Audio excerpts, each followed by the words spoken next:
We go. Hey, what's going on? It's Greg Hoyt from The Breakdown, and I'm joined by the awesome Casey Benefield, aka from Better Benefield. And we're going to be talking about, let's face it, it is ostensibly the most topical matter right now in American politics, and dare I say world politics, because I think the world is watching. Oh, there's no doubt about it. Yeah, There's no doubt about it. The about how the this pans out, because this is a very unique scenario with regard to American politics, and that is we have a former president who may very well get indicted and potentially, potentially, it's still up in the air, but they may potentially face jail time. How much that is, who knows? It but could be minuscule, it could be a lot. It really depends on what is brought forth, but all we can do right now is speculate based upon the information we have available to us. And so, Casey, why don't you go ahead and introduce yourself for folks who may not be familiar with you? thanks for having me on. First of all, I'm Casey Benefield, one half of Better Benefield. I have a YouTube show and a podcast with my wife, Monet Benefield. We're gonna probably cover this. We're obviously gonna stream this live, but we're also going to probably cover this because I don't even think the death of the Queen would be uh the only thing in the news cycle that'd be bigger than this. And I'm getting from a lot of people that are saying, "Hey, they're misdemeanor charges, this, that, and other." But what they're doing is they're laying the groundwork for felony charges. Like there's like you said, this has never happened before. So what they're doing is they're laying the groundwork. So when it comes time to file felony charges, they can't say, "Well, you never charged a former president with a crime." Yeah, and the felony charges aspect, I think we can get into that, because I know there's two angles where felony charges may come into play. One, and I don't want to say it like as though the felony charges are great, grandiose, or with strong standing.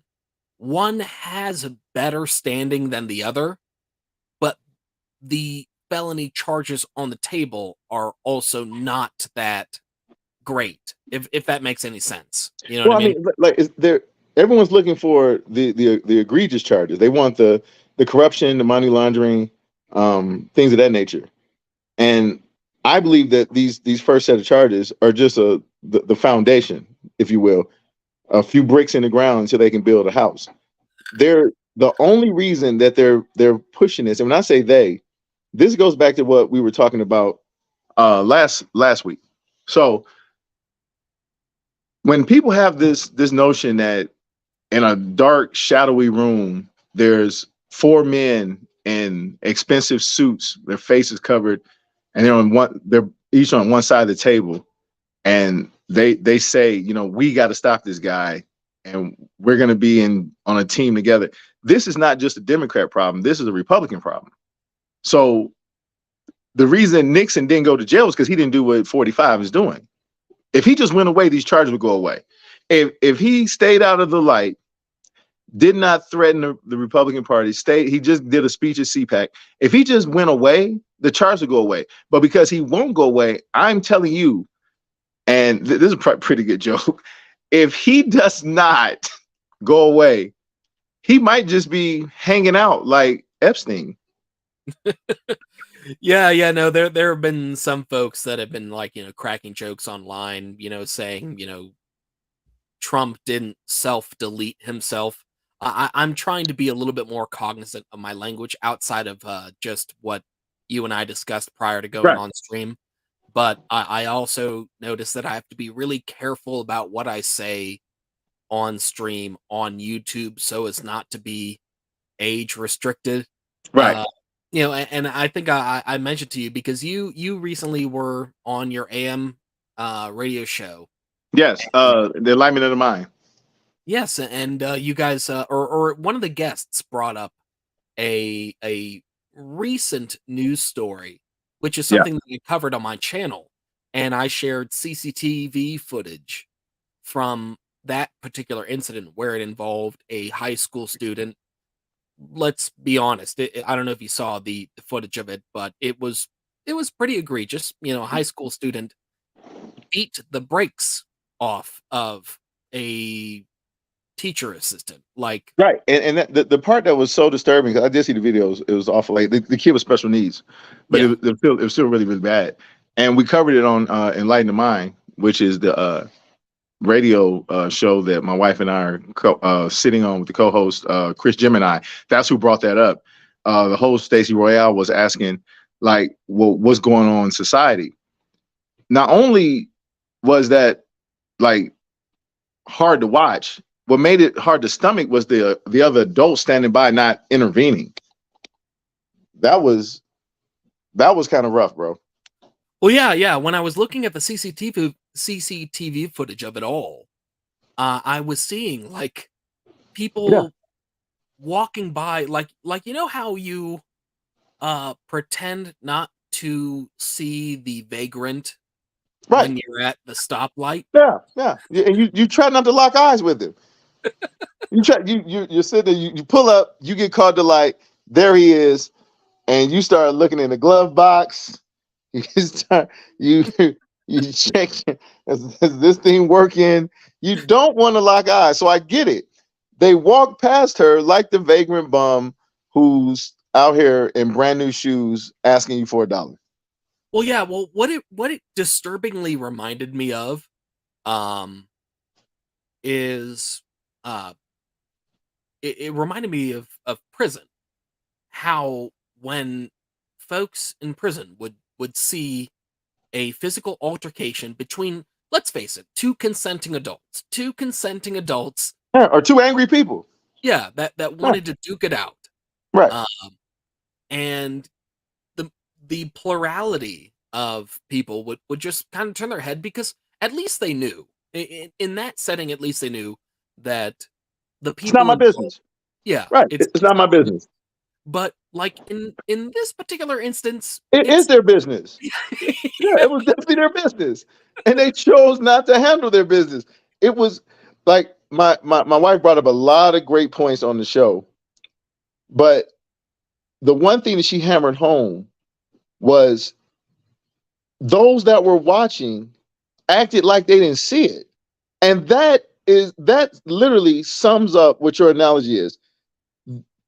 They acted like they didn't see it, even though they know, and we know they saw it. yeah, that's unsettling. That's Like, rough. and I get it. I get it. It is somewhat intimidating to intervene in any kind of physical altercation. But I think people that genuinely have a good moral compass,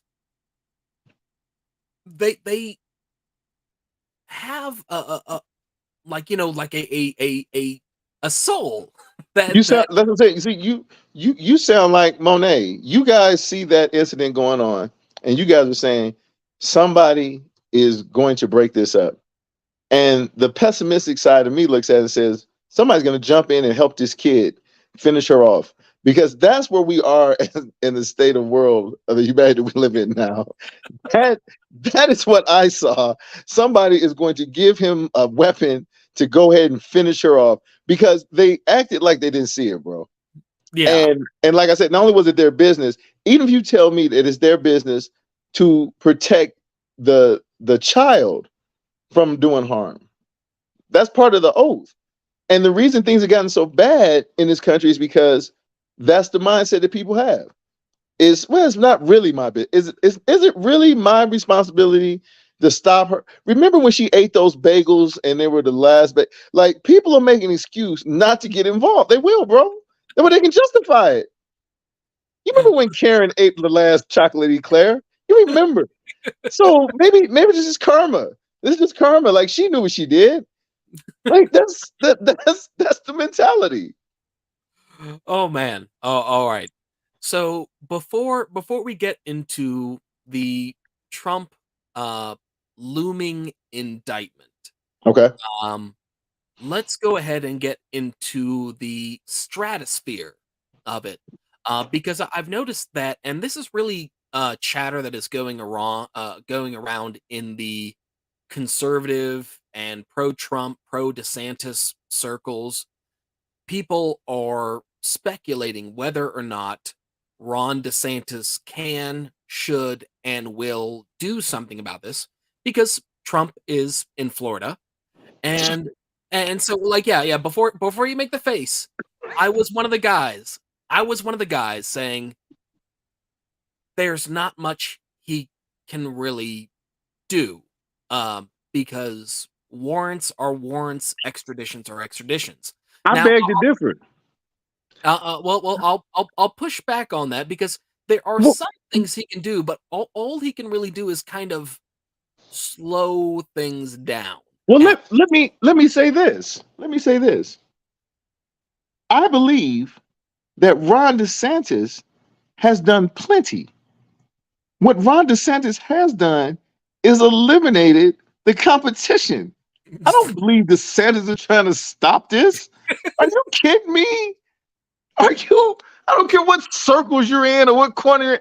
Are you telling me that they picked the phone up? Yes, Mr. DeSantis, District Attorney on line one. Oh, what do they want? Oh, they're asking about should they bring charges against 45. I'll take that in the conference room. That's how that went.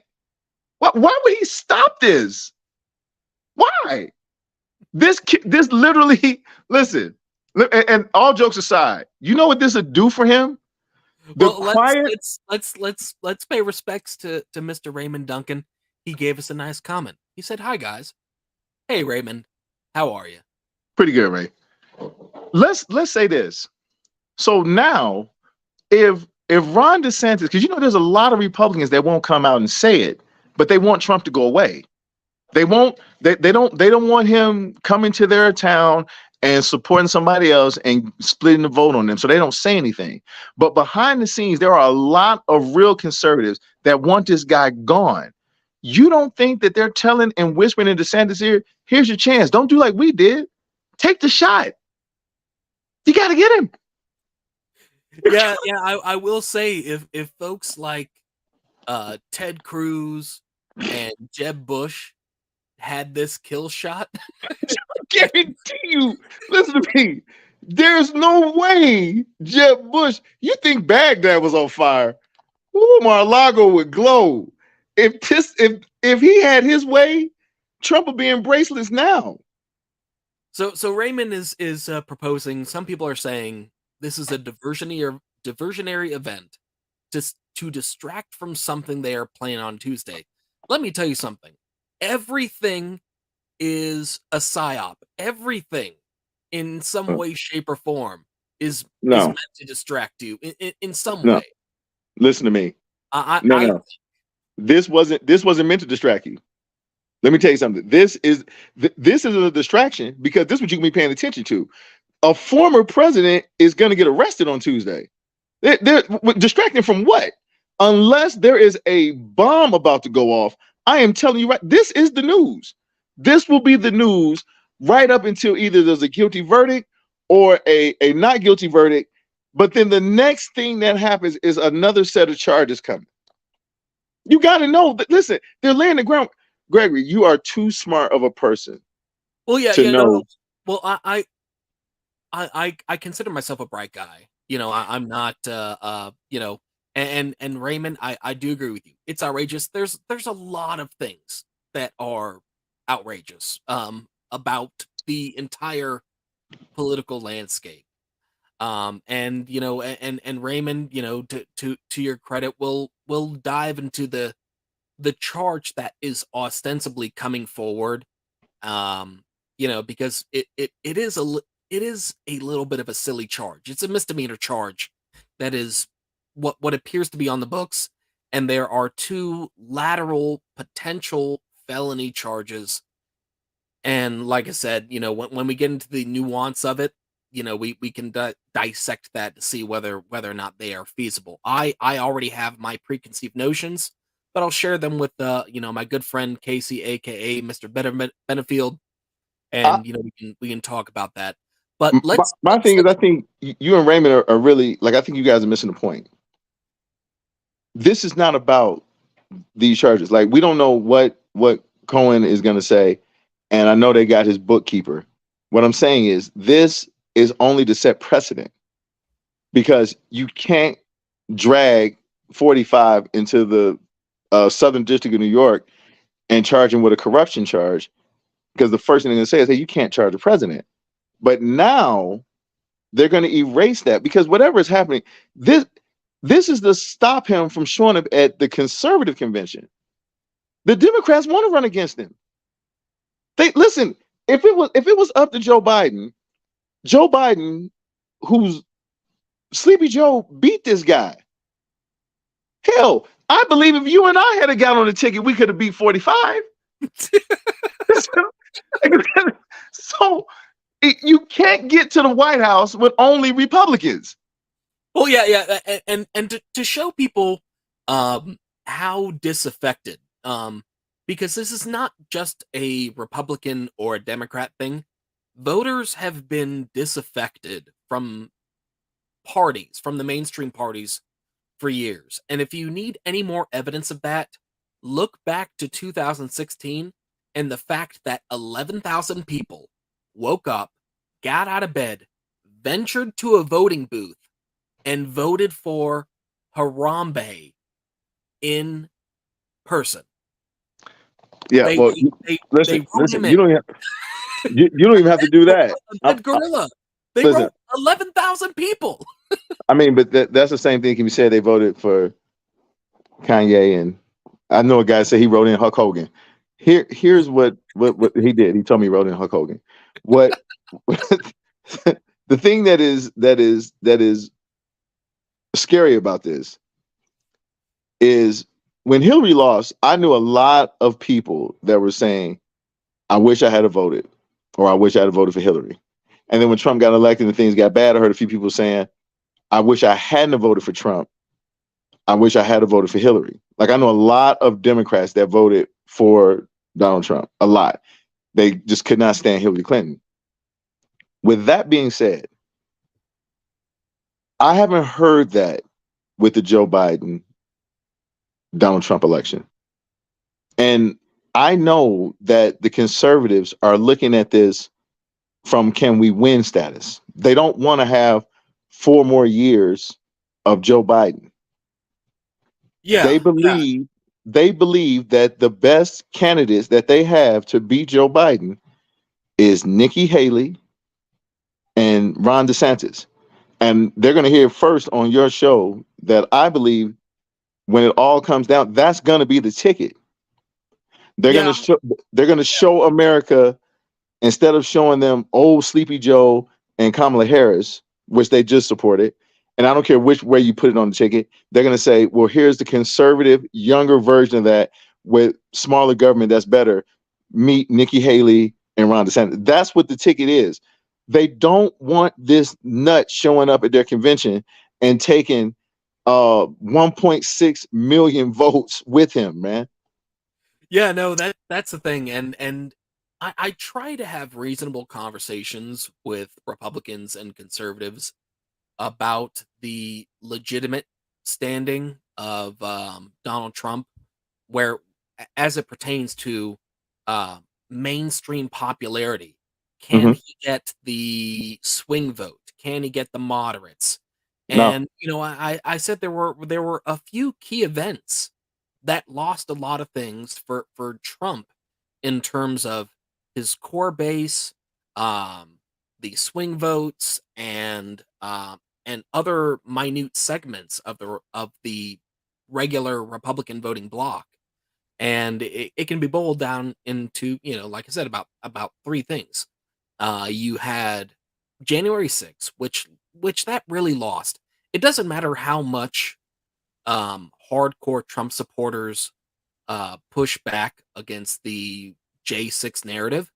Yeah. January 6th lost a lot of would-be moderates and swings, and even some prior Trump voters. That's what I'm about to say. It turned off. That literally unplugged. That's what I'm saying. That took the voting block down for the Republicans to now they only have the conservatives that will vote for Trump holding their nose and Trump supporters, because those that were on the fence or those that were saying, "Hey, I'm just Republican," when the January 6th insurrection happens, they're like, "I'm out of here. I don't want my name attached to that." You can't get them back. Not with Trump.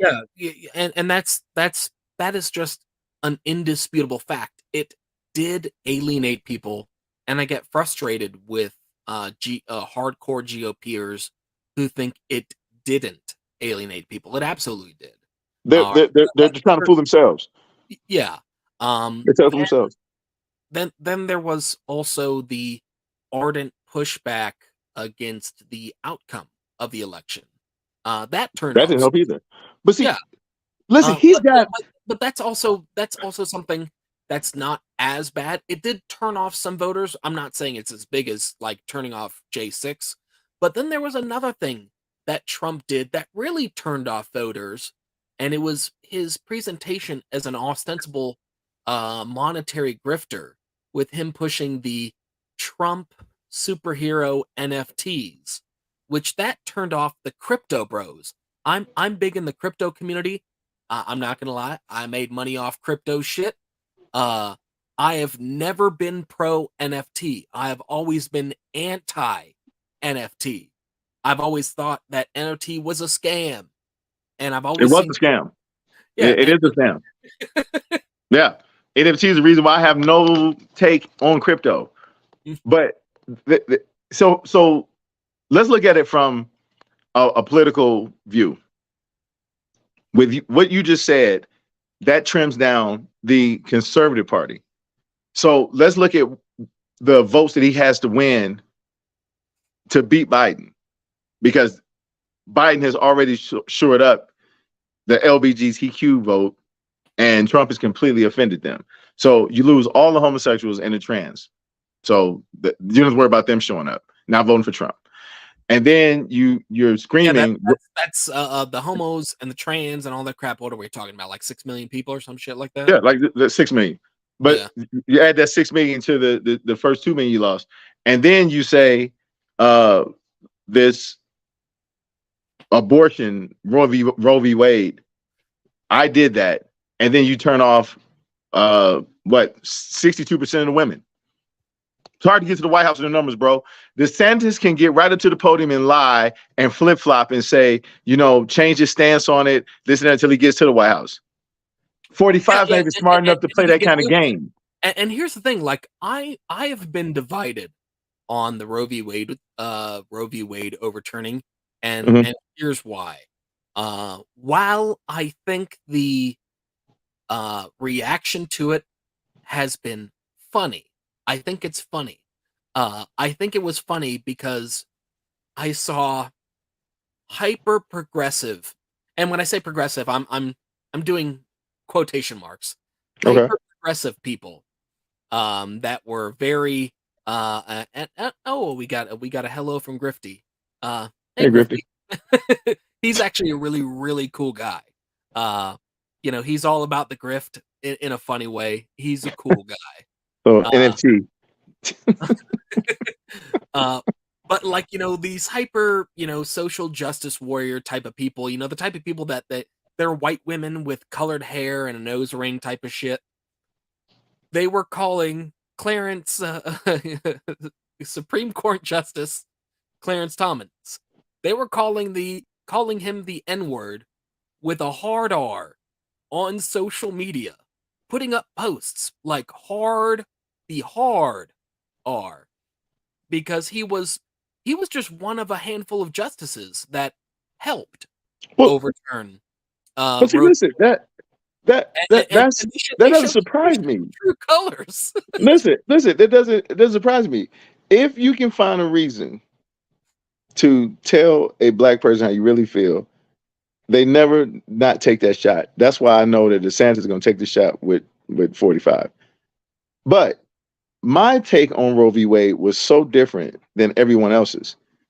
Roe v. Wade, because a lot of people in the black community were upset.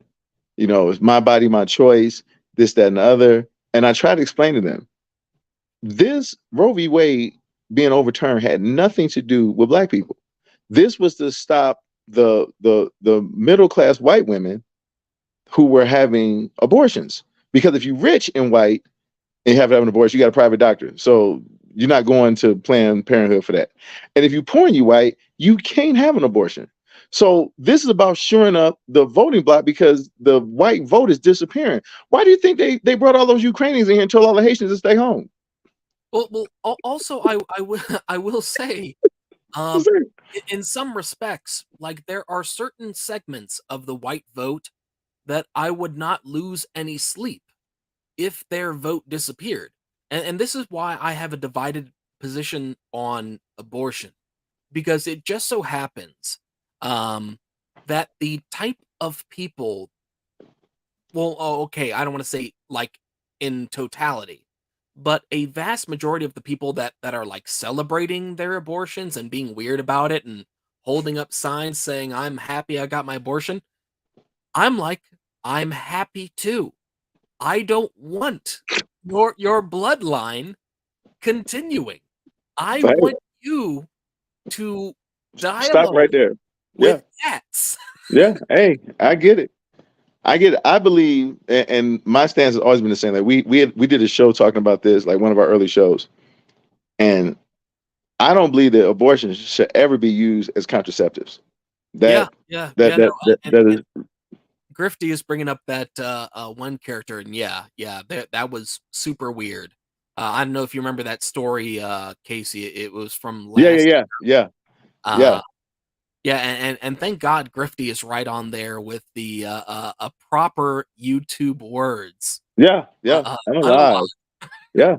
Yeah, I use the old hanging out like Epstein, but you know, it is what it is. And I'm telling you, yeah. Oh, nail on the head. They don't need kids. They have everyone else's in the education system. This is something that I've talked about, you know, with people that have been getting into education, and uh-huh. we've noticed this weird um, transition where educators are indoctrinating kids in this weird, you know, the alphabet community stuff. Oh, Let's in call that. California, did you see that high school in California where they forced the kids to watch a drag queen show put on by their peers? So, as a father, when you send your son to school and your son asks you, and you know, you sit down and tell him, "Hey, there's a man and there's a woman, and that's what my son's going to be taught, and you're not going to be able to turn it into one. It doesn't work like that. You were born that way, and that's how that is." How weird is it that he has to sit through a class that his household is 1000% against? How could that be all right? Yeah, no, I agree wholeheartedly. Like, and I reported on that particular incident that transpired. I think it was Elk Grove High School or something like that in Yeah, California. Um, that was weird. yeah, And it's beyond weird. Like we have to sign a permission slip to ask if our children have sex education class. well, yeah, I remember. You remember that movie? Because you know, you and I were close in age, so we would probably remember this movie. Maybe you watched it in school. I know I did.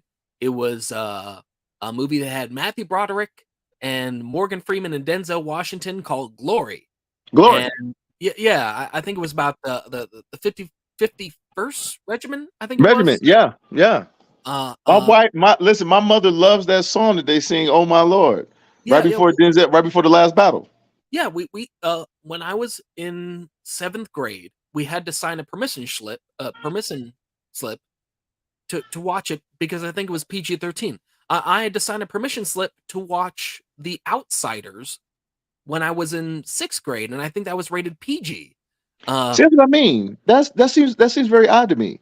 That something that can be one thing can be deemed educational, one can be deemed entertainment. But you're telling me that something that's not entertaining to my children and something that is not definitely not educational, that I as a parent don't have a say in that? Yeah, That doesn't sound exactly. right.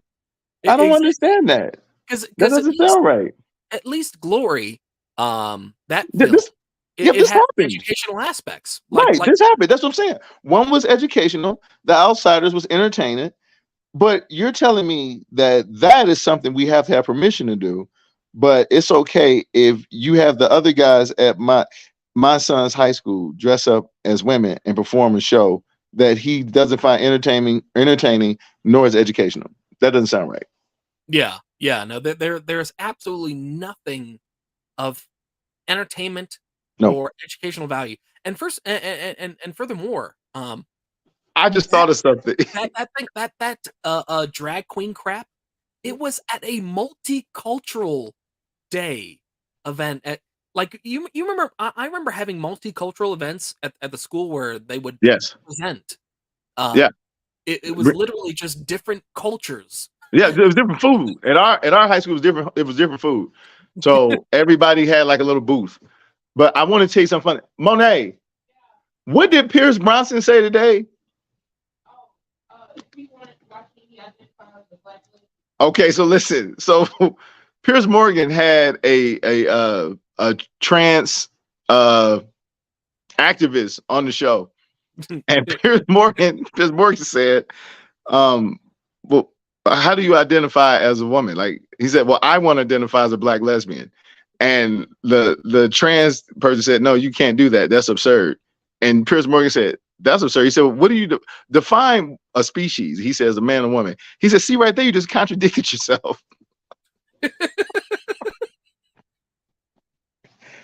said, "Right there out of the gate, you just contradicted yourself. You literally said there's only two. That's what you said. You just contradicted yourself." That was hilarious to me. I laughed Well all day at work. well, so let me get back to, because obviously we wanna talk about Trump stuff Yeah, let's and get Trump let's get charges, back to but, it. we'll circle back to, the DeSantis stuff, because there's some people saying like, "Oh, DeSantis can do this, that, and the other thing," and so, Actually, you can't. he can kind of, sort of, in a sense, in a legal sense, like, he can he can stall things to a degree. Let me Uh, tell you something, because you're forgetting something. DeSantis, all jokes aside, has to run as far away from this as he can, because anything that he says or tries to say will be looked at because of the Andrew Gilliam situation. oh Remember god. they, yeah, yeah, you forgot about that, huh? Well, Yeah, no, he no, can't say anything. I reported on the Gilliam thing, and I remember I got so much pushback, because I was one of the few reporters, this was back when I was with Law Enforcement Today, Uh huh. and I was one of the few reporters that, put stuff on Front Street, like, with respect to the guy that Gilliam was caught with, which was, like, a legit 100% male escort with, like, booty pics on his Instagram and on and I even showed some pictures on my article. I remember at the time I showed some pictures, and there were some people coming at me like, "That's messed up. That's his private life." I'm like, "Dude, he the the paramedics showed up. They practically had to revive dude from an OD, ostensibly from maybe some crack, maybe some ecstasy. We don't know. Uh, and he was in there with like a butt naked dude who happened to be a male prostitute. I mean, Oh, I was actually talking about DeSantis' role in the the payoffs. Since you brought up the butt stuff, it is what it is. All I can tell you is that DeSantis has to be very careful because he's already been accused of rigging elections and moving things around in Florida. He's yeah, not going to be able to yeah, do anything. and so what DeSantis could do, he could say this is bad. He could say this is wrong, and Right. he could stall things. And so I don't know if are you familiar with Mike Cernovich? Yes. Yeah, yeah. So him and I, we kind of know each other, and we had a little bit of a exchange today because he was one of the people saying that DeSantis needs to do something.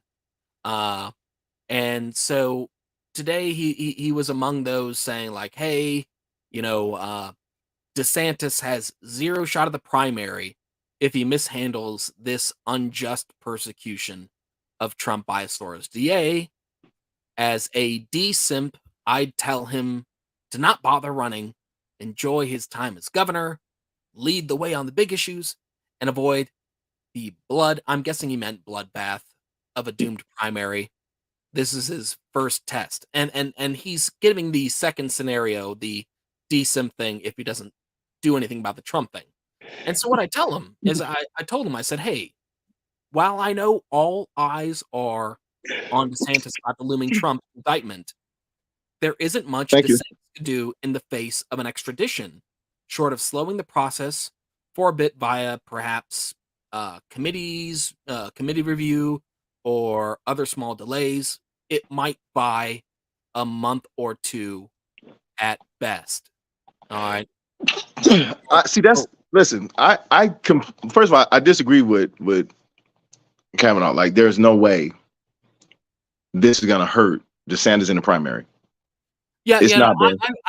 I would somewhat disagree with that too, because there is a lot of stuff that is still up in the air right now, Right. uh, with regard to the ardentness of the Trump base.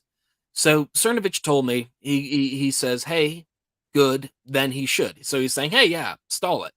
But also, like, keep in mind, like, a stall is just a stall. It prevents the inevitable. It's like, when he got James Bond being strapped up, and the And then he tells him the whole plan. This is how I'm gonna blow up the moon. yeah, and Okay. I told him, I said, "That's fine in my book, but it's still important for people to walk away from this conundrum with realistic expectations." Let's face it, Bragg has had a stiffy for Trump for some time, and the pettiness over pursuing a misdemeanor clerical offense shows how ridiculous Bragg is. Now, this is See, something I know where you and I may disagree. Because I think the charge that is being pursued is petty, but you suspect that this is really just more so groundwork that's to it. get something bigger. That's listen. It's not even to get something bigger. See, I believe that they have something bigger now, but there is no precedent of arresting a president. So you don't want to file those charges, and then you can't arrest him. Yeah, so Grifty, and I will say this. I'll say this with absolute love. Because I'm a good buddy of his. He's a friend of mine. He's saying that they can deny extradition. I need to address that, because uh DeSantis's Mhm. role between the agreements and the federal statutes, but also, between Florida law, New York law, DeSantis's role in an extradition is very ministerial. He can just look at the paperwork and he can sign it off. He can delay it by having it reviewed by a committee, but it really boils down to, once Hochul, governor of New York, signs it off and gets it sent to DeSantis. DeSantis can hold on to it, for a week, 2 weeks, whatever, 3 weeks maybe, and pass it off to a committee. He might be able to buy a month or two. But if he stalls it for too long, and even goes so far as to say, like, "Hey, I'm not going to honor this extradition," all Hochul, or Alvin Bragg, the Manhattan DA, all they need to do is that they just need to go to a court in New York, and they can just get the extradition, uh, and therefore have it bypassed. That's what I'm saying. Listen, see, you got what you guys are naming is actually worse. So let's say for the sake of argument that DeSantis delays this for 2 weeks, and Yeah, yeah, then and Grifty, you are absolutely right. Yes, Florida police can absolutely refuse to arrest. Sheriffs can refuse to arrest, but that would take like a monumental collaboration. Because I assure you, uh, there's probably some police officers or sheriff's deputies that probably don't like Trump. Not only that, Yeah. listen, It is what it is. listen. We gotta be realistic. Yeah, because listen, you don't want this to drag in the news cycle for 3 weeks. DeSantis does not want a bunch of reporters outside his office every day asking, what is he going to do about the extradition request made by New York? He doesn't want to do that. That's number one. Number two, they would just bypass him, and then if they're this petty with this charge, they'll send a SWAT team to get it. So it'll really look bad. No, I'm SWAT team at Mar-a-Lago. Yeah. Do you really want that?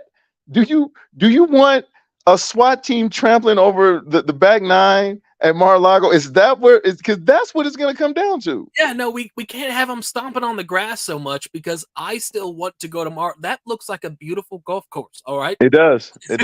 I would never play there. And last but not least, Casey, come on. I would never play there. I've never played there. I've played it like places like the Wigwam and stuff like that, and those are great golf courses, man. And listen, I'm gonna be honest, I suck at golf. I've hung out with people that are great at golf, and they've invited me, and I'm like, oh, God bless it, man. You brought the convict. That's amazing.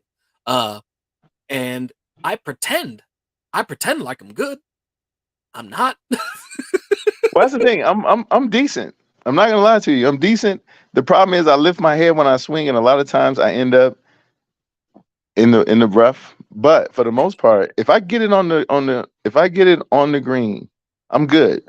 I'm good in the fairway, and I'm really good with a putter.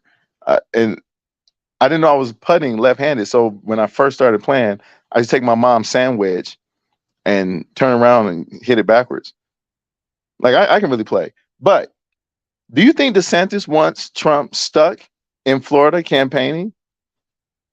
Yeah, he couldn't leave. I don't think he does. That's what I'm saying. He can't leave Florida. Yeah, and here's the thing. Think DeSantis wants that?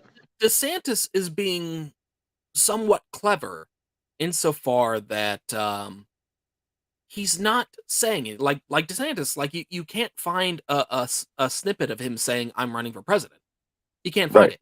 You have a lot of people speculating, and that's the thing. He's keeping. I think he's keeping his options open. But I at this point I can't say with any certainty whether he's going to run for 2024. He's running. He's running. It's a high possibility. If he's not running, that means your whole party's going to get behind Nikki Haley, and I don't see that. Yeah, you guys got nobody else. Nikki Haley is the equivalent of and I don't want to talk shit about Nikki Haley like to seem like she's a terrible person, but I think she has the popularity level commensurate to what Kamala Harris had primary wise in the Democratic Party. Sounds about right. That's what I'm trying to tell you. The ticket makes sense. The DeSantis Haley ticket makes sense. That ticket going up against Kamala Harris and Joe Biden makes sense. I don't even know who would run with 45. It would literally be if he almost. Grifty is saying it'll be Trump. Period. Who's the vice president? That's a good question. Who's running with Trump? He tried to have Pence killed or unalived. Sorry. Yeah, we can't say the J word. He tried to have the J word, and we can't say the J word. Yeah, he tried to have Mike Pence unalived. Are you kidding me? Who's gonna run with this dude? Grifty, you? Grifty, you want to be vice? You want to be VP? Nobody's running with this nut job. Put a hit out on the VP. They said, "Sir, Pence is there." His answer, "Good."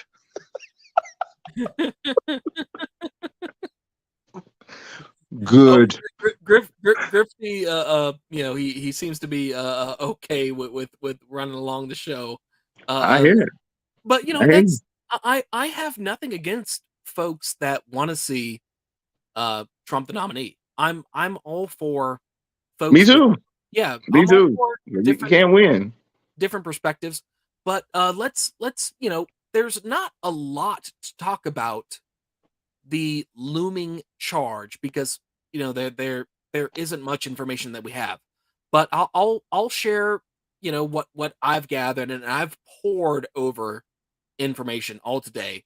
So, and it's sad because it can be summed up in about like 3 paragraphs about the Trump conundrum. Let's call it that, the Trump conundrum. All right.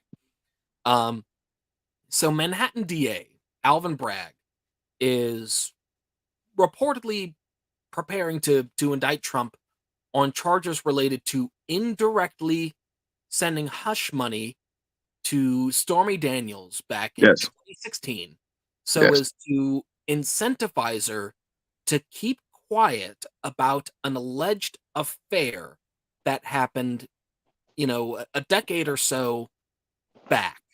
Right.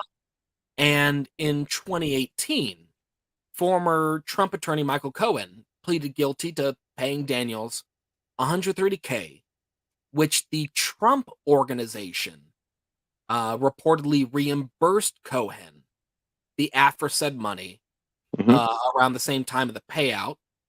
So, in short, DA Bragg appears to be gearing up for a charge pertaining to Trump falsifying business records so as to list the 130K reimbursement from years back as being a legal expense. So in New York, the mislabeling or misattribution of expenditures in tax filings, it's a misdemeanor. It's a misdemeanor. It's small potatoes. For those that don't know the difference between felony and misdemeanor, the easiest way to explain it is one has the propensity for a year plus in prison, the other has the propensity for less than a year or some alternative. Um, Probation, house arrest, all that. I get yeah, that. yeah. And so once What again, happens because what you guys, you and Grip, what you guys are forgetting, they have those tax records. And I believe that there is going to be something tied to a tax invasion or a corruption charge that are going to be felonies. This is just the groundwork. We yes, don't know what they so found in those tax records. yeah, Grifty is making mention. It's not illegal to pay someone for silence unless it's in a legal matter. And actually, yeah, you can pay some for silence in a legal matter or civil matter. Um, Yeah, that's what an the MDA is. yeah, the alleged illegality in this case is Trump not properly filing it, and whether or not Trump signed it off at the Trump organization. So the Trump organization labeled this 130K that went to Michael Cohen that allegedly reimbursed him the 130K he gave to Stormy Daniels. Um, it was rifled off as a legal expense. Right, And so that is a violation of New York law. New right. York state law says you cannot mislabel your expenditures when it comes, because when you file your taxes, this is the thing. People think tax filing only gets them in Fed trouble. It gets you into state trouble potentially too, because when you file your taxes, you're filing for the state And and for the feds. Exactly. yeah. So each and every state can have their own respective state tax Yeah, law. because every state has their own constitution, of course. Yeah, yeah, and so, but once again, we're talking about a misdemeanor thing. All right, so as mentioned earlier, uh, violating that law can result in a misdemeanor charge. So, like on the worst of the worst days, you meet the worst judge, you're a shithead defendant. They can sentence you to, I don't know, 363 days in jail if they really want to be a jerk on the bench. Um, Now, at the same time, that charge can be raised to a felony if the misstatement on the filing is done to cover up another crime. Now, So, this is something where I don't believe they have a felony escalation charge, because covering up an affair isn't a crime. It's not a crime. That was one of the two things they people are talking about, saying But like, that's "Oh, not. But that doesn't mean that the. It doesn't mean that the affair is the crime that was covered. Like that. That they didn't even have to tell us about Stormy Daniels. So let's say that he gave Michael Cohen $100,000 and he mislabeled it. Let's just take the Stormy Daniels thing. Doesn't matter. He mislabeled it, and they're saying we have proof that he mislabeled it because of his tax record, and we're charging him with a misdemeanor crime.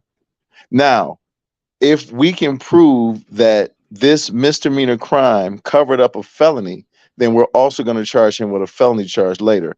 They have to charge him with the misdemeanor first to set the precedent. And I'm telling you, it's not going to have anything to do with his sexual affair with Stormy Daniels.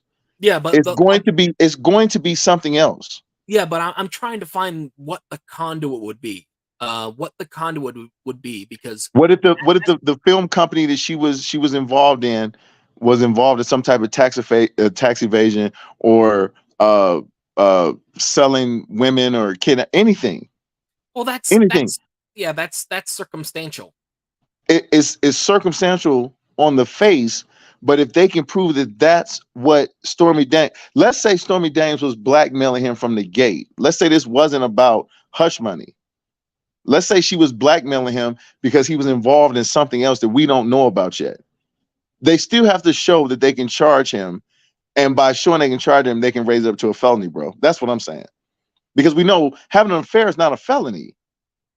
And they're not gonna go into court and say, hey, listen, he cheated on his wife and we want him to go to prison. There has to be more. There's more to this than the Stormy Daniels affair, because that is the only thing that makes sense. Having an affair is not a felony. Well, yeah, that's why I'm not sold. And this is one of the things. Like, have you heard of the term copium? You No. know, copium. It's like a play on coping and hope and opium. It's like a combination of all three. All right, and when somebody is inhaling copium, they are trying to cope with the circumstances and get a big whiff, like inhale uh something to get them high on what they think will happen. And I try to approach things from a realistic perspective. I'm partisan, like in many respects. I have my political views. I have no issue identifying myself as far right if people ask me. Uh, but I think truth and realistic outcomes and realistic expectations are important. And so what I think is I don't uh uh I don't abstain from the idea that Trump is facing a misdemeanor charge. I think he's probably going to get charged with it. He could very well be found guilty of the misdemeanor. Is it a petty misdemeanor? Sure. Um, as for the conduit to a felony based on this charge alone, I'm not talking about anything else that may crop up in the future. This charge alone leading to a felony based upon the two methods that the Manhattan DA may take it, I'm not sold on it. So the first one is the one we already discussed about how if this crime was meant to cover up another crime, then it becomes a felony. Until it can be effectively articulated on what it is, I'm like, okay, I'm not sold on it. The other thing is there is chatter. Now, once again, I don't want to put words in the Manhattan DA's mouth because he hasn't talked about this yet. He's been quiet. But there is chatter. The Manhattan DA is toying with charging Trump for a campaign finance violation over the payment. Um, and that's just highly unlikely. I know some pundits have talked about it, and there's like three things that just completely knock it out of the water. Number one, the alleged affair was over 10 years ago. the funds came out of the Trump organization, which like completely takes it out of the campaign finance violation ballpark. And even if you disregarded that, the payment had nothing to do with the campaign. Even if it indirectly aided his campaign by him, handling a nuisance out of court settlement payment so far as to protect his reputation, because he had a reputation but prior to running for office, and he has a reputation thereafter. So for the folks saying like, oh, well, it could be a campaign finance violation, that is like a severe case of copium. Like that's not going to happen. There's a reason why the Department of Justice didn't do that, because I assure you there are records to reflect that the DOJ looked at campaign finance violations, and once the term Trump organization came up, they said no, we can't do campaign finance violation. Okay, so let me say this, because like law isn't finite. It's like medicine. You practice it. So what happens is somebody reads a case law and then says, this case law applies to so and so doing this. And if I get this in front of the right judge, I can make that case. My whole thing is, I understand what you're saying as far as the finance or the campaign finance violation goes. But I don't know enough right now to speak concrete to it, because A, the DA hasn't said anything, but B, I don't know what else they know. Yeah, They're no, only they could have that's this treasure trove of stuff yeah, I that don't know what we else they know.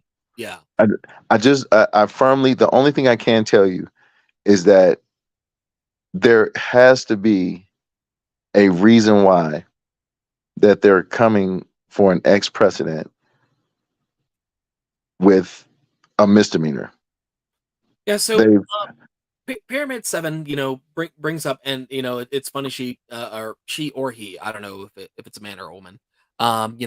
They say legal expenses. And the irony is that is where this looming charge is coming from to begin with, is purportedly the Manhattan DA is going after Trump for claiming this hush money was a legal expense. I mean, it's it's this is a difficult to dissect case, largely because the Manhattan DA hasn't said anything. We've had leaks come out Are of the you office. familiar? Are you familiar with the term intent to distribute? Oh yeah, that comes when you bag up the dope, but you haven't sold it yet. No, no, no. Okay, so yeah, that was the original charge. But Yeah. let me tell you how the legal system got in front of a judge, tweaked it, and said something else.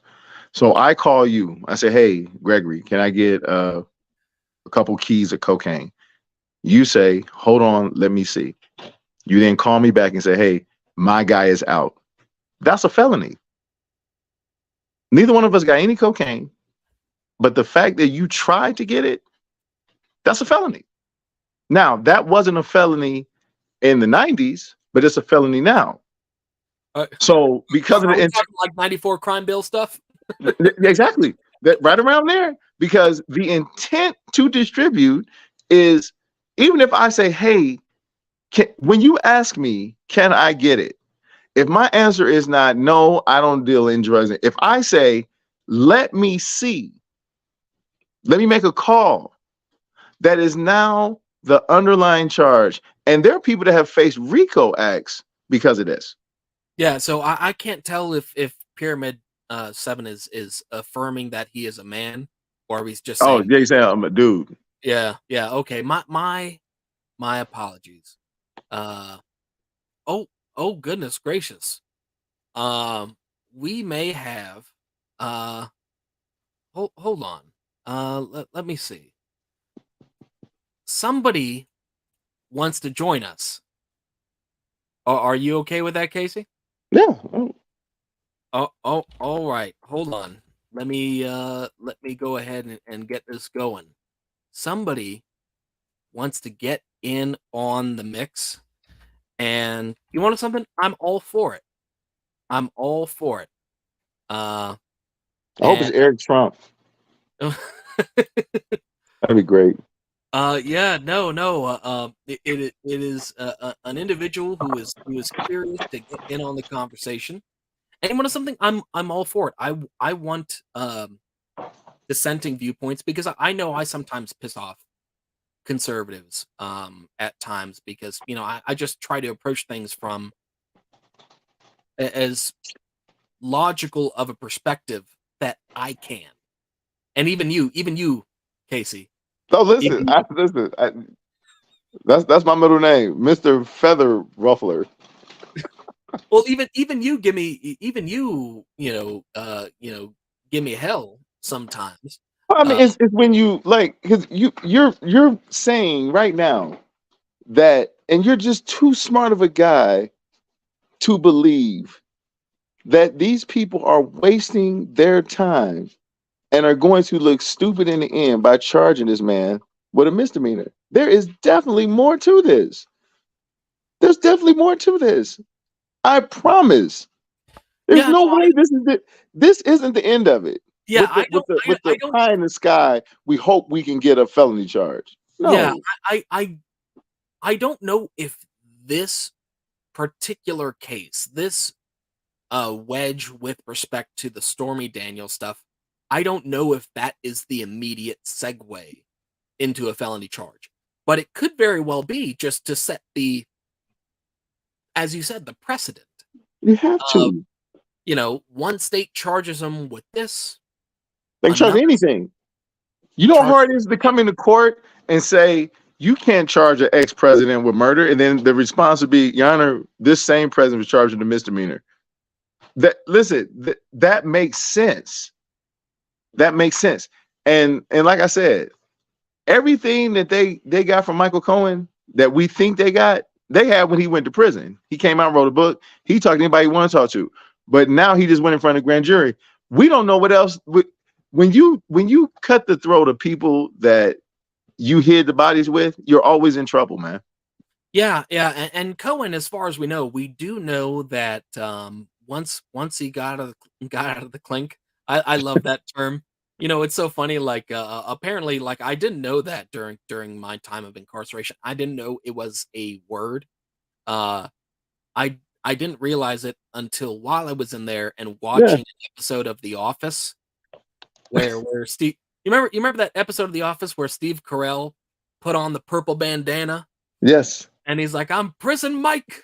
Yes. Yes. I It's just my got out guy. the clink. The clink. Isn't that because they used to take the cup and run it against the bars? I'm not familiar with the origin of Yeah, I think it's because the cup would clink on the bars. I'm not being. I'm dead. I'm telling you the truth. Like that, that's where the term. Like if you look at all the old black and white movies and they're trying to get the attention of the guard, they're taking the aluminum cup and they're running it across the bars. Clink clink clink clink clink clink clink. Clink. Hey, turnkey. Like that's what they do, man. oh, what you Hey, remember? screw. You remember that old prison movie? It was a comedy. It had Gene Wilder and Yes, Richard busting Pryor. loose. Oh no, not Bustin' Loose. Even though that's a good one. Stir crazy. Stir Crazy. Stir crazy. Yeah. Oh, CB8. Clink. So who's joining? Where's the person joining? What happened? Well, the individual told me to give him 5 minutes. He's setting up his computer. I think he's Okay. working. I think he's working on dial-up internet. Wow. I'm, I'm joking. I hope he didn't hear that. If in Yeah, case. he heard that. If he does, I'm gonna tell him when he comes on. Oh, what was it? I remember I was. Well, you've done stand-up comedy before, so Yes. I don't know if you've ever engaged in crowd work, and that it's a little bit of a it's a craft that you got to deal with because you got to figure out who you can pick on Right. and when you can pick on them. But Facts. it's easier when somebody tries to heckle you. And I remember Exactly. I was doing this one show at the Comedy Spot in Scottsdale, Arizona, and there was this guy heckling me, and he had just he had the George Costanza. You know what I mean? He had that Yes. going on, The and, full and he was baloney. and he was trying to let the sides of the hair in the back of the head grow. And I told him, I said, "Good Lord, dude, you got a 56K modem on top of your head. Your hairline is loading right now." Wow. Well, listen. So I did tell you how my set at Laugh Laugh started. I didn't know that the comedians that go on stage pick numbers, this, that, and other. And it just so happened I got number 9. And there was a guy that got number 3, and he was like, "How's this guy going number 9? He's never done anything. I just left a club. I was just performing." And I was like, "Wow, okay." And then they was like, "Well, here you can go with 8th. That's fine." I don't know why he's going 9. He's never done anything. So long story short, so story long. This dude got up there and told a stinker of a joke for like 15 minutes. It's the worst joke I ever heard in my life. And it immediately erased all the nerves back, because as soon as I grabbed the mic, the first thing I said to the crowd was, "Well, this may be my first time, but there's no way I can be as bad as that guy. There's no way. There's no way. There's no way I can do worse than that. If I just sat here with chicken across the road jokes, I'm gonna beat this dude. There's no way that I can be that bad." That is one of the good things about when you're doing like any type of open mic or anything like that, and you've got some person that went on before you that just did horribly, Horrible. and you can just make an entire set About that. making fun of them. Yeah. I'm telling you, the first joke I told that night was, "Well, there's no way I can be as bad as him." All right, here we go. We have a guest. Say hello to Grifty. Hey, Grifty. Hey, what's up, Greg? What's up? What is Benefield? Better Benefield? How you doing? Yes. Nice to meet you. I'm good. How about you? You call me Casey. I'm good. Casey. All right, I'm Pat. So couple things. One, you guys can rib me as much as you want. I'm cool with it. 2, Greg, you are not the person to be talking about people's slow internet. We remember where your internet was before Papa Elon hooked you up. All right, so he did hear my 56K modem joke. All right. Yes. Oh, I heard it.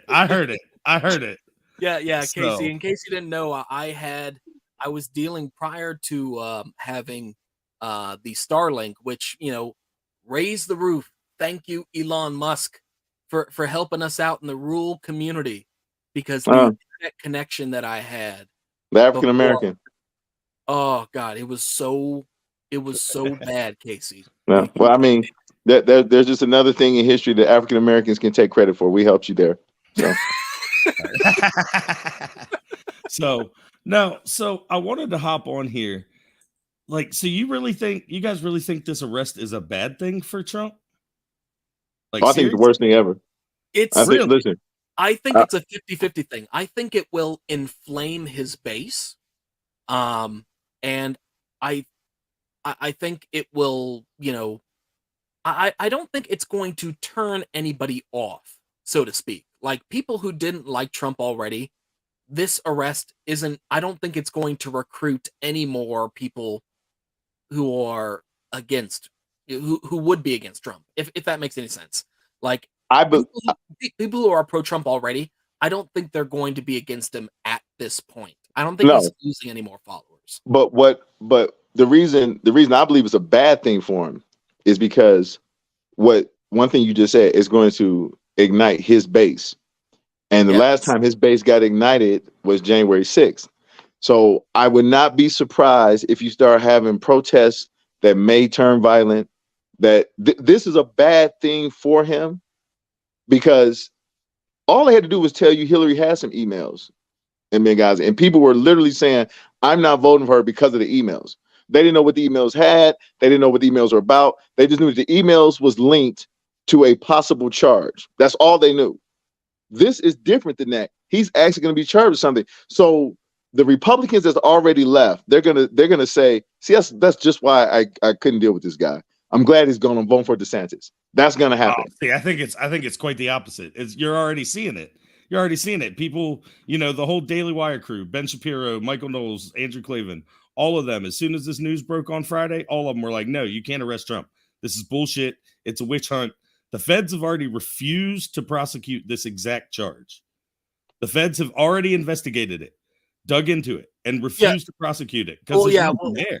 For the sake of context, though, and yes, Grifty, you are 100% correct. The feds refused to prosecute it.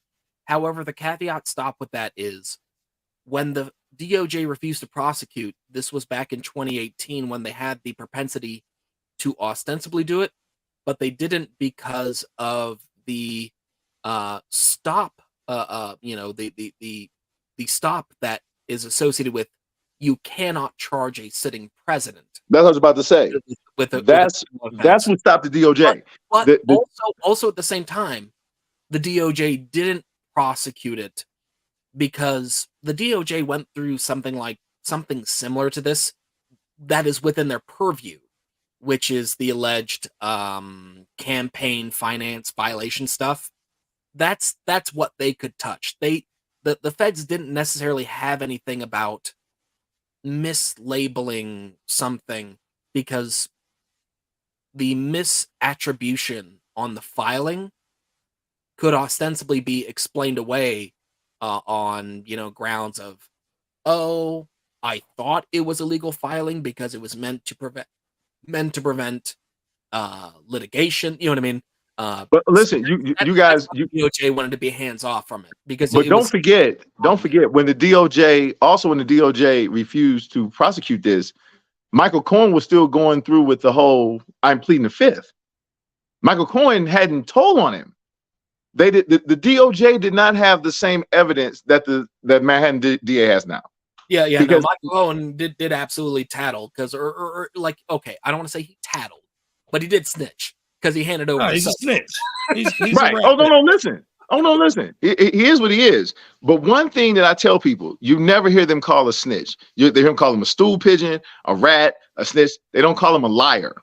So the fact that Michael Cohen, you don't call it because of. Go ahead, Grifty.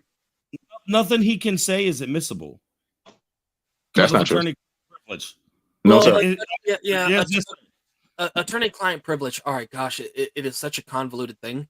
Because if it applies with your client being arrested for a charge that you're involved in, there is no more privilege. Yeah, it's so. He's weird. a co-conspirator. Yeah, he has to be indicted as a co-conspirator. No, he doesn't. He was already indicted. He was already indicted. Yeah, he was already not indicted for this charge. Absolutely not for this. No, he was indicted. He was indicted under FARA as not registering as a foreign lobbyist. Yeah. That's what Cohen went to jail for. He did not go to jail for anything involving Trump or anything. Let me ask you this. Do you think that Michael Cohen just sat in front of that grand jury and said, I can't tell you anything because of attorney-client privilege? Or do you think he told on his man? Oh, I think he probably ran his mouth. Okay, that's just the grand jury. I think they're going to indict him. Listen. I 100% think the indictment's coming. I think the indictment's coming. I think the arrest is coming. Okay. I think it's the one sure thing that's going to guarantee Trump wins in 2024, though.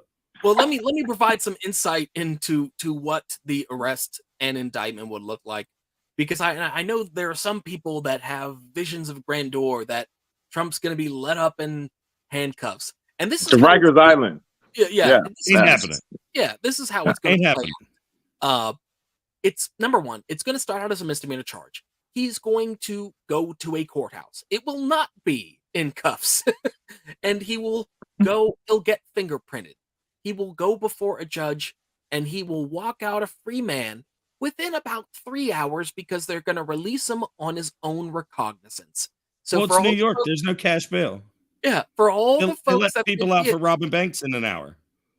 That is absolutely 100% correct. You are Johnny on the spot. You are on the money with that. He will walk in, walk out, and that will be that. Now, if some other entity, whether the Manhattan DA has a trick up his sleeve, maybe he has some felony charge that we don't know about. Like I said, because the DA, Bragg, Alvin Bragg, is being, he's got his lips sealed on this stuff. So let me ask you, gentlemen, this because Pat. Because listen, you both seem like you both seem very intelligent because you guys are saying things that makes a whole lot of sense, but I don't think you guys are looking at it from a panoramic view and looking at the other side of the coin. So let me say this. If everything you just said is true, and we know these are facts, we're not arguing about opinions. New York is a no cash state. So there's no bail. He's going to walk out. We know this for a fact. For a fact. We know that bank robbers walk out within an hour. So we know that a misdemeanor charge is just going to be him getting fingerprinted, them running an NCIC to make sure he has no warrants nowhere else, and then he's going to walk out in seconds. We know that. And hold the most fire press conference ever. Yeah, okay. Let's give props to the vagabond life. Say even felony charges, people. Yeah, exactly. So we all agree on that. You guys don't think for 1 second that with New York being a blue state and it being this close to an election year, you don't think that not one liberal or one Democrat would be in the DA's ear and saying, hey, don't do this. This is political suicide. Or do you believe that the true powers would be like, hey, we got to take this shot because this is what's coming down the pipe after these charges? Because I refuse to believe that all four of us are sitting here and agreeing that this man's going to get arrested. He's not going to do any jail time. He's not going to stay in jail for anything. He's not going to get a bond. He's going to walk in, be charged, and walk out. We all agree on that. Right. Don't you believe that if they're willing to do this, that they have to have something else coming? That's the only thing that makes. What's the purpose of this? Yeah, no. If this is all it is, then Pat is right. To further themselves in leftist politics. But how would that do that? Because it's not career suicide in New York. No, it would be because you know what you just said? He's going to come out. Okay, no, listen. You just said he's going to come out and have a fire press conference. And you said that this would be the reason to put him in 2024. Don't you think it would be career suicide as a blue card carrier in New York that you're the reason that he got reelected? No. Oh, no, come on. Come on, Griffey. Hold on. No, I'll tell you. Give me 2 seconds to tell you why. Okay. Because no one on the left is going to blame you guys are being amicable.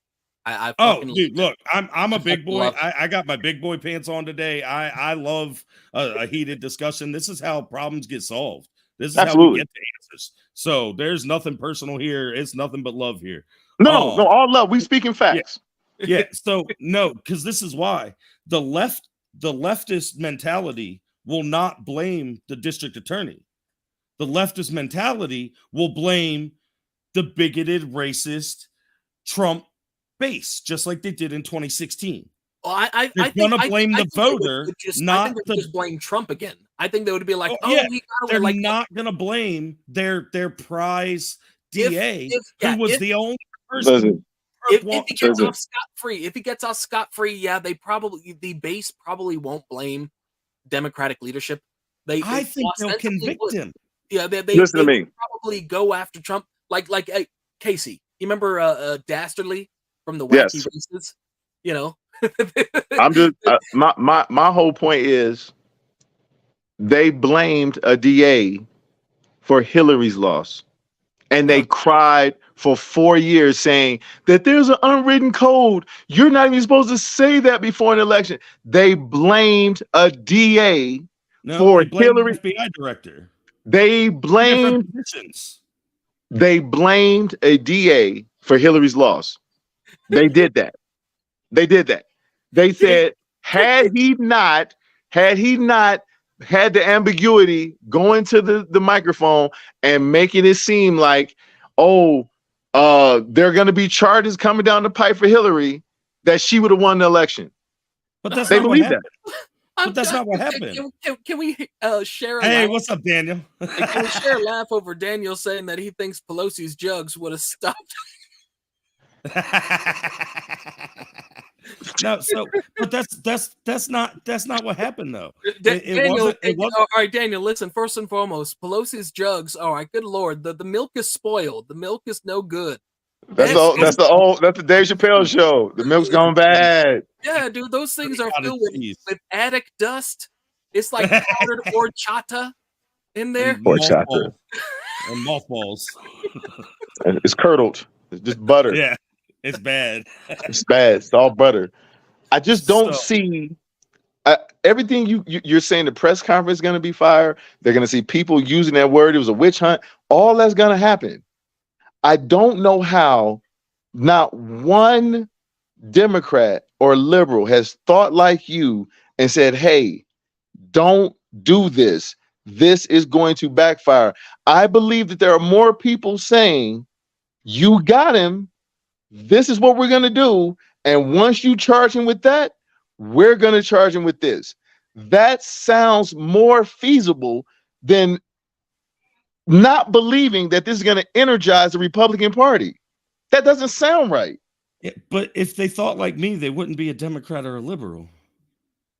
I don't know what that means. Well, But I get what you mean, Grifty. And does that mean is that because I'm the only one without my hat to the back? Is that what that means? No. Baby, bring me a hat. You can think not like me and still not be a liberal. That's fine. Monet, bring me a hat, please. A lot of conservatives don't agree. So I can put it on so I can look like Grifty and Hoyt. Bring me a hat. But if you need your glasses like too. me, my brother in Christ, yeah. you need your glasses. Let me see. Hold on. I'll be right back. All right. Nah, so what I'm thinking, Greg, this is where I'm coming from. The left is going to hold this DA up as like a hero, the first person. They're going to Michael Avenatti him. Don't you? Exactly. That better. There we go. Get that in there. Yeah. So now I know politics. Look at me. Look at me. I know politics now. That's all that was missing. That was it. I put on my glasses and my hat, and now I know politics. Look at me. Casey, all right. In my defense, you remember I knew politics even as a young man. Even as a young man, I knew it because I remember you made fun of me. You made fun of me for getting that Bill O'Reilly book, Pinheads and Patriots, back in yes. You didn't know anything then, and I was trying to help you, and here I am now, 13 years later, on the same path. And the only difference is you brought Grifty with you. Gotta double my workload. Hey, so now I gotta double my workload to get this thing back on track, man. The man's going to jail. And you guys need to understand this, Grifty. It's going to be a sad. Okay, so in our politics, a man can run for office from a jail cell. Correct. Yeah. It's happened before. Okay, it's happened before. So you gotta know that a country that we live in, like I said last time I was on the show, if they saw us doing what we're doing to another country, they intervene. You got to know there's an end game, and it's not having 45 walk out of Manhattan with a misdemeanor charge. There's got to be more. They're gonna try to bump it up to a felony. I don't think you're wrong that they're gonna try. I just think it's bullshit, and I don't think it matters. Yeah, and to answer Daniel, yes, Avenatti is still in jail. He's in jail for a very long time. He's for blackmailing Reebok, I think. He had about 3 or 4 cases, and I think he got convicted on about 2 of them, and I think he's got like 2 left. He's got his last sentence. The reason he's in it so long, his last sentence is running wire. So they stacked the charges on him.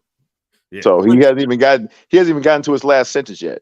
And it's so funny because with respect to Avenatti, hats off to the folks over in 4chan, the old school betards. Avenatti got tricked by 4chan. It was about like 5 years ago, 4 or 5 years ago, something like that. Good old phishing scam. Yeah, they tricked him into finding like some, SA victim, and and he took this individual's word for gold, an anonymous person, and he brought these accusations to MSNBC, and then the individual, the 4chaner, just put up like an audio clip or something to that effect, just cracking jokes saying, "Yeah, I just made this crap up." Yeah. Well, don't forget, MSNBC said Avenatti was going to be running against Trump in 2020. So that was the front runner. That was the front runner. He was gonna be the Trump slayer. No, but look, let me try to lay the case out on why this is going to help Trump. Why did Trump win in 2016? Base level, like what is your opinion? Okay, I have a real answer for that. The reason that Hillary Clinton lost, I don't want to say that 45 won. I would say Hillary Clinton lost was because, first of all, the misogynistic ways of the Democratic Party was not going to get behind her.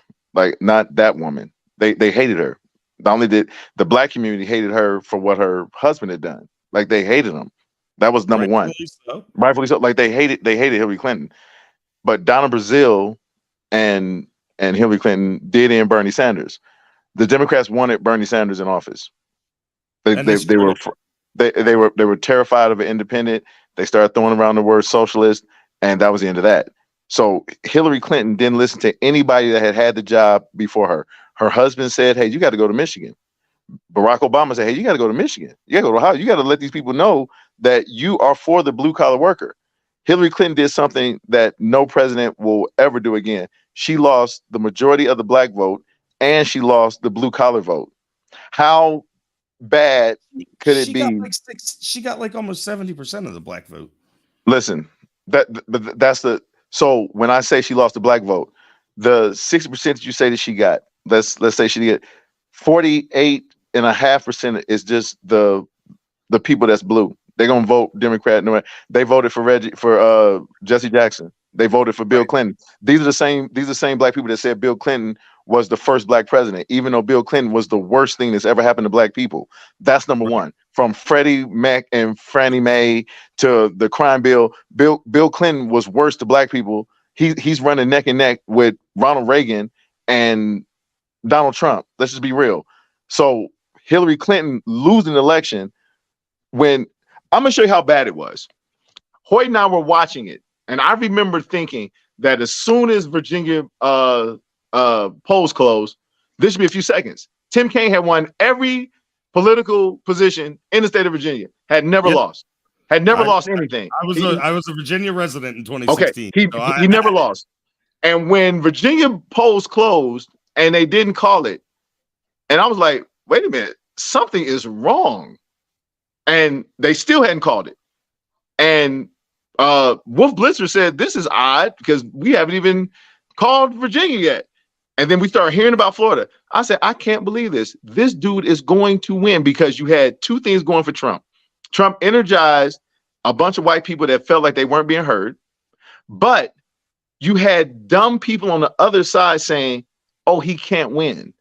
They had all these projections of Hillary winning. They're like, oh, he can't win. He can't. So they didn't vote. So that voting block showed up for Joe Biden, because they were like, we can't take that chance again, saying he can't win. That's what really happened. Now, you're saying it's going to energize the base. There's no doubt about that.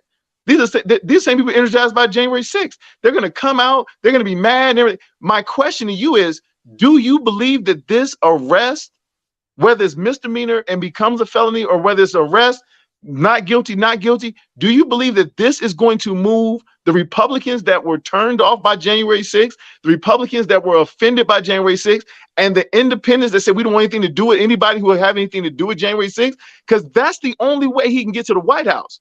For an incumbent to lose the way he did to Joe Biden, I cannot believe a nominee would do better. He was the incumbent. He had all of the Republicans. Now he doesn't even have that. Right. No way he wins in 2024, and no way do the Democrats pull this out. This is I don't know if you ever played Yu-Gi-Oh. This is a trap card.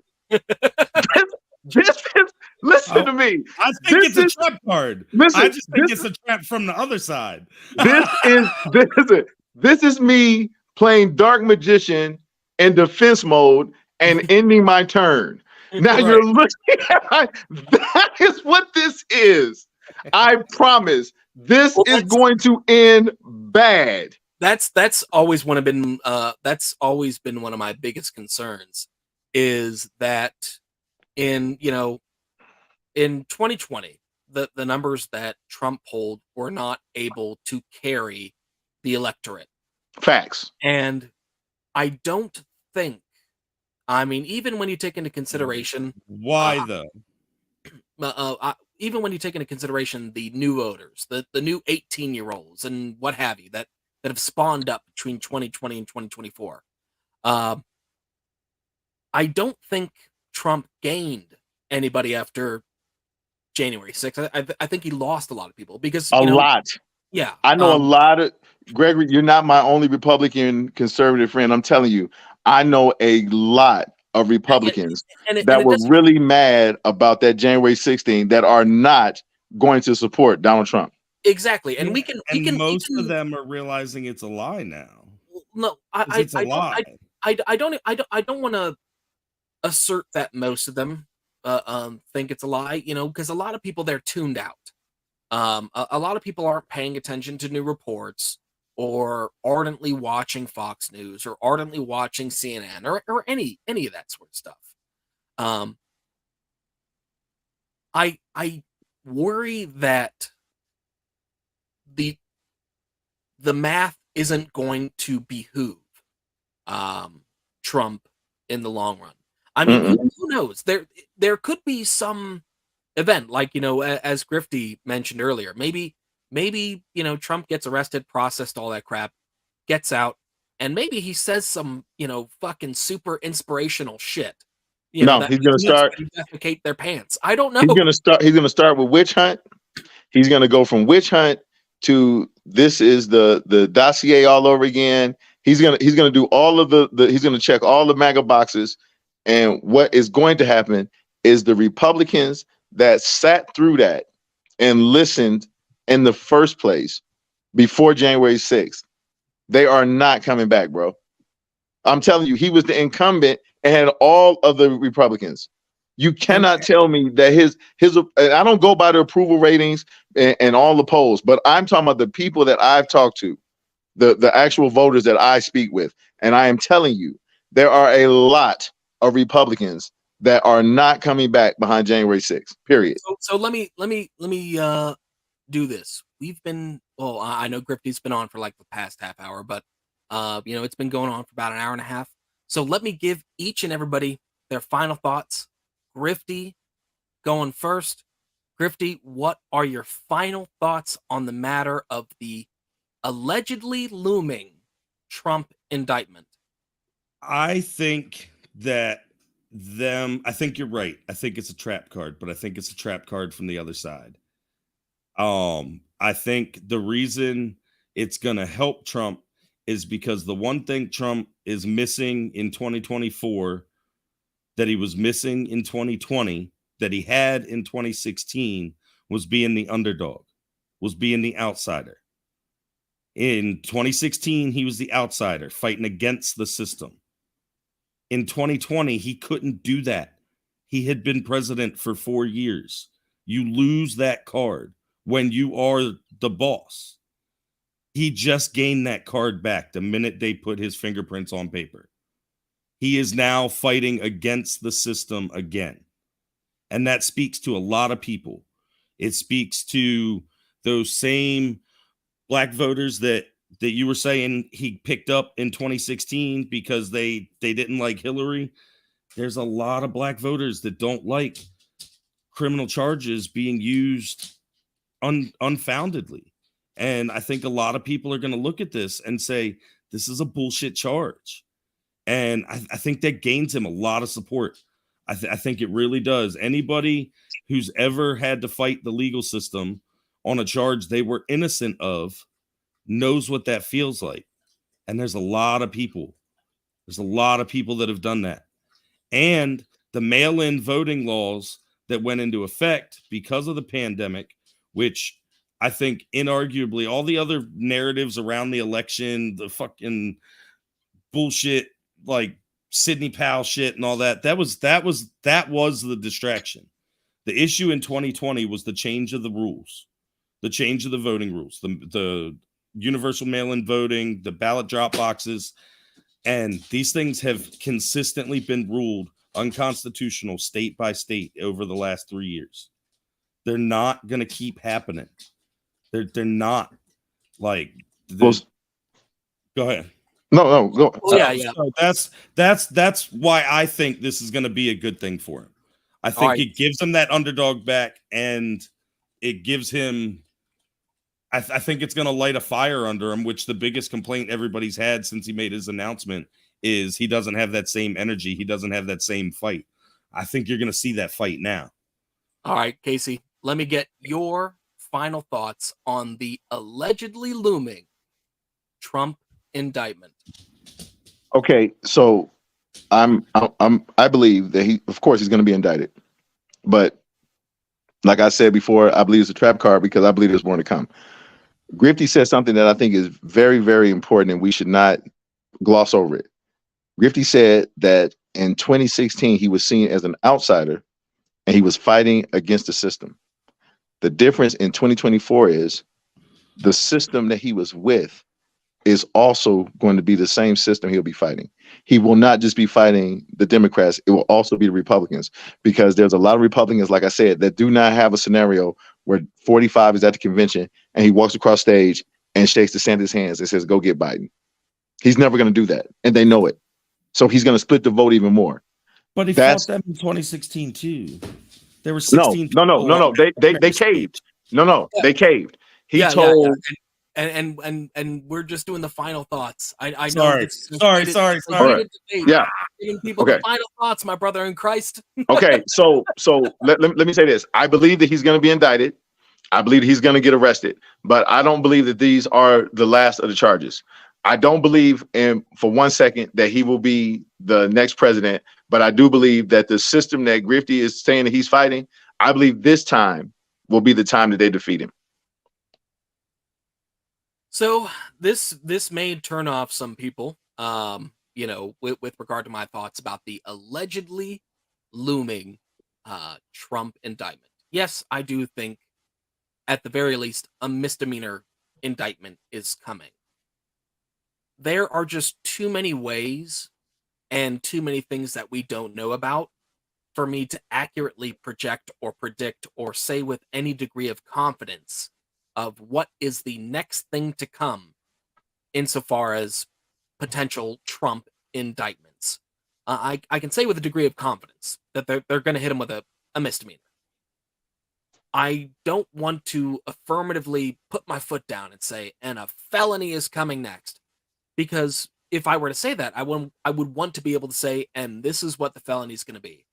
And the fact is, the ones that are being discussed right now, I look at those, I look at the I look at the laws, I look at the chain of events, and I'm like, okay, those two potential felonies, I don't see them yet. Maybe they know something I don't, but who knows? I wouldn't be surprised if either the Manhattan DA or another state drums up some kind of charge, because I know they're really working overtime in Georgia. I can say that much. You got some folks putting in overtime in Georgia, trying to find something about the weird phone call. Bribery.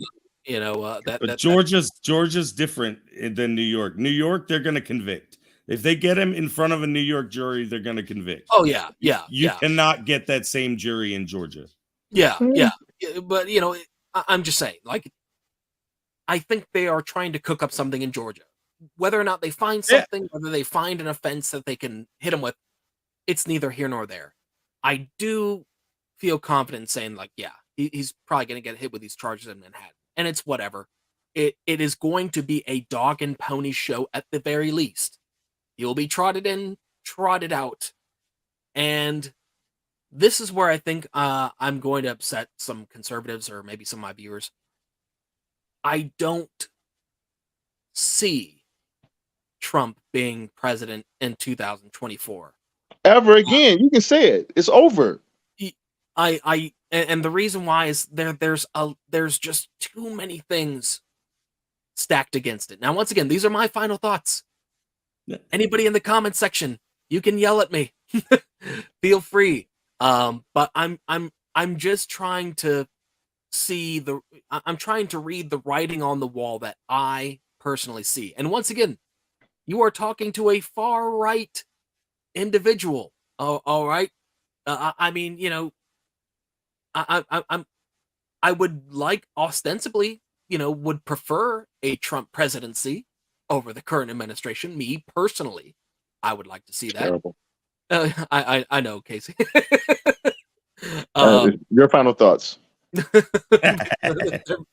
they're my final thoughts, you know. Facts. But you know, it's I just have to read the room. And the room right now is the United States. It's not me, it's not Grifty, it's not Casey. We are sharing the room with a lot of people with a lot of diverse opinions, and the vast majority of people are easily led in a myriad of directions. And we cannot ignore the fact that for the past 7 or so years, a vast majority of Americans have been fed a steady supply of orange man bad, whether the narrative was authentic or inauthentic. The narrative has been a steady supply of orange man bad. And that is what I'm going to leave it on. Grifty, Casey, thank you so much for... Appreciate you guys, man. Thanks for having me on. And Casey, it was nice meeting you, man. Nice meeting you too, brother. Appreciate you, man. Great conversation for real. This is what I live for. You know, absolutely. We're gonna go ahead and take on that. What is that shit that they have, the 5 on Fox or some shit like that? Yeah, let's do that. We're gonna get 2 others. Yeah. No, what you got to do for is that old school Crossfire vibe. Yeah. On. Casey, come on, man. Get the glasses on, Casey. Oh, he locked up. Yeah, I know. Yeah, locked up. They won't let him out. So, no, but hey, look, Greg, I love coming on. I appreciate you having me on. It was great chat. Casey, you're froze, but again, it was nice meeting you. I hope we can do this again sometime and maybe come back in a couple months and reevaluate whose final thoughts look like they're the ones coming true. Yeah, I know. So, that's the thing. In a few months' time, man, we're gonna find out whose final thoughts reign. Good God, Casey, I hope your wife takes you out of the freezer. That's a good pause face, though. Like, so all right, Greg. Yeah. All right, buddy. Thanks for having me on. I see you've been going almost 2 hours, so you're probably ready to wrap this up. So yeah, no, I'm gonna go ahead and take an edible, man. There you go. You know, sorry, you're supposed to do that before stream. That's how the time just keeps on ticking, buddy. Oh God, if I took it before stream, I would not make any freaking sense. There you go. All right, man. Well, hey, have a good one. I have some big, real quick. I don't know if a lot of times when people start saying goodbye, your social, man. If you got your social, plug it. But check out my YouTube at Grifty. Check me out on Twitter at Grifty IRL. Got some big plans coming forward. I'm gonna go ahead and announce it here right now. The next series of live streams I'm gonna do, it's gonna be 10 parts. We're gonna be going chapter by chapter over the Rules for Radicals by Saul Alinsky, which is the playbook the left has been operating under since Kennedy's head went splat. So hey, man, if you ever want a guest on there, man, I'm just saying. Yeah, I'm looking to have some people on here. I was gonna reach out to you. I definitely want to get you on for one of these chapters. We're gonna read each chapter and put our thoughts and comments and 2 cents in, and that's what we're gonna do each live stream. So stay tuned, check it out. Got some guests, some guests you really know.